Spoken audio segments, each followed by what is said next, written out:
Okay, I'm gonna go on a bit of a rant because I just saw a video posted about this. And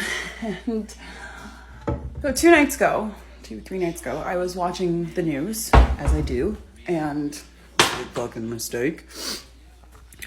And there was a news story about a man who came to Canada at 16, worked his entire life until he was about 45, 50 years old. He had a traumatic work accident, which left his spine crushed and in unbearable pain. So now he is, after working his entire life, coming to Canada. He never got married, never had kids. He is now on ODSP. And what the news story was about was showing the struggle he's going through, but that's not the worst of it, folks. Struggling so hard that he's living with 3 other fellas on ODSP. He's showing the groceries he could afford per week, which were basically nothing. And I understand because I am on OW as a single mom who doesn't receive child support, and I have to use the food bank to barely supplement what I get because they give me $757 for 3 people to fucking live on. Anyways, this man's landlord sold the house and he had been looking for 6 months for somewhere that he could afford to live on ODSP, and he couldn't find anything. Nothing.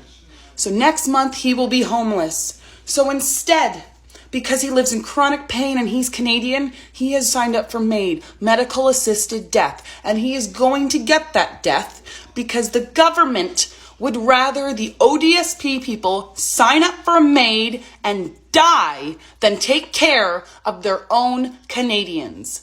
I am someone who has just found out that I have a medical condition that will prevent me from being able to work full time in the next 10 years. And I am going to be in too much pain to work. And it's making me think, if I didn't have my grandparents, my stepdad that I live with, I would be the person, me with 2 children, nowhere to go.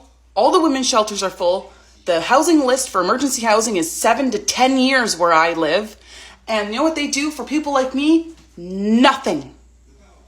They would rather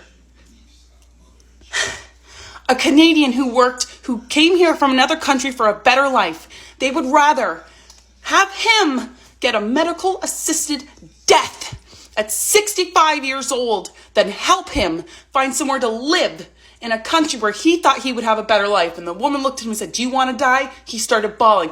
"I don't want to die, but I don't want to be homeless either. That's even worse." What a disgusting country we live in right now.